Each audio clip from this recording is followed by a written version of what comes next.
പ്രിയമുള്ളവരെ, എല്ലാവരും ഒന്ന് ശ്രദ്ധിക്കുക. ഇനി ഞങ്ങൾ ചെറുക്കന്റെ വീട്ടുകാരുടെ കലാപരിപാടികളാണ്. Thank you.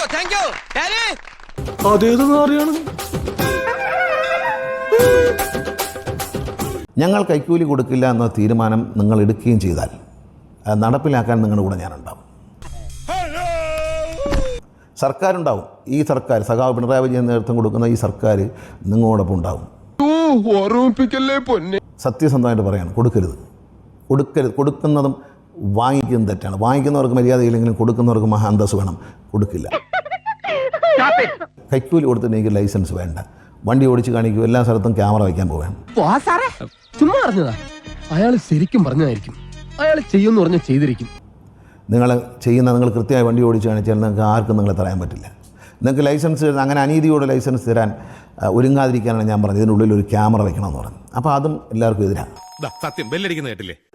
വേണ്ട, സർക്കാർ വാങ്ങി വയ്ക്കാൻ തീരുമാനിച്ചു. പിന്നെ എന്തൊക്കെ ടെസ്റ്റ് എടുഎന്ന് പറയാൻ പുറത്തോട്ടും ക്യാമറ വയ്ക്കേണ്ട. അകത്തോട്ടും പുറത്തോട്ടുമുള്ള ക്യാമറയാണ് വയ്ക്കുന്നത്. ഈ ക്യാമറയുടെ ചിപ്പ്, മെമ്മറി സ്റ്റിക്ക് മോട്ടിച്ചുകൊണ്ട് പോകാൻ പറ്റത്തില്ല. നമ്മളെയാണല്ലോ മച്ചമ്പി. ഇത് അവിടെ നമ്മൾ വൈഫൈ വഴി സെൻഡ് ചെയ്ത് കമ്പ്യൂട്ടറിലേക്ക് പോകും. നേത്രപരിശോധന നടത്തുന്നവരെ ഞാൻ പറയുകയാണ്, നിങ്ങൾ കമ്പ്യൂട്ടറാണ് ഇപ്പോൾ എല്ലാം പരിശോധന. പവർ എന്താണെന്ന് കമ്പ്യൂട്ടറിൽ നോക്കിയിട്ട് ആ കമ്പ്യൂട്ടറിൻ്റെ റിപ്പോർട്ട് വെച്ചതിന് ശേഷം അതോടൊപ്പം താങ്കളുടെ സർട്ടിഫിക്കറ്റ് കൊടുത്തയക്കണം. ഈ കണ്ണ് പരിശോധിച്ചിടുന്നവരെ ഞാൻ കമ്പ്യൂട്ടറിന് മുമ്പിൽ ഒന്നുകൂടി പരിശോധിക്കും. സർക്കാർ പരിശോധിക്കാൻ തീരുമാനിച്ചത്. പരിശോധിക്കുമ്പോൾ താങ്കളുടെ സർട്ടിഫിക്കറ്റ് വ്യാജമാണ്, ഏജൻറ്റ് കൊണ്ടു തന്നതിൻ്റെ അടിയിൽ ഒപ്പിട്ടതാണെന്ന് കണ്ടാൽ ഇന്ത്യയിലെ ഏറ്റവും ഉന്നതമായ ഡോക്ടർമാർക്കെതിരെ, ഡോക്ടർ എത്തിക്സ് ലംഘിക്കുന്ന ഡോക്ടർമാർക്കെതിരെ കൊടുക്കുന്ന പരാതി കൊടുക്കേണ്ട ഫോറത്തിൽ ഞങ്ങൾ സർക്കാർ പരാതി കൊടുക്കും.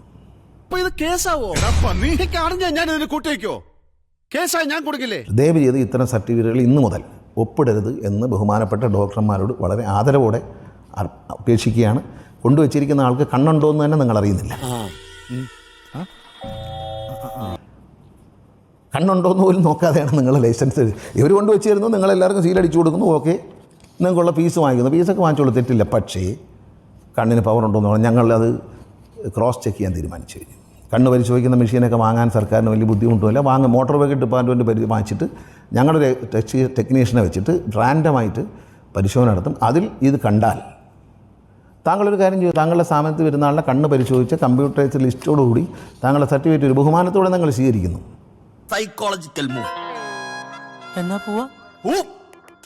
ഗവൺമെൻറ്റിനെ സംബന്ധിച്ച് ഒരു ഡ്രൈവിംഗ് സ്കൂളുകാരുടെയും വയറ്റത്തടിക്കുക, കഞ്ഞൂടി മുട്ടിക്കുക എന്നൊന്നുമില്ല. അവർക്കത് മനസ്സിലായിട്ടുണ്ട്.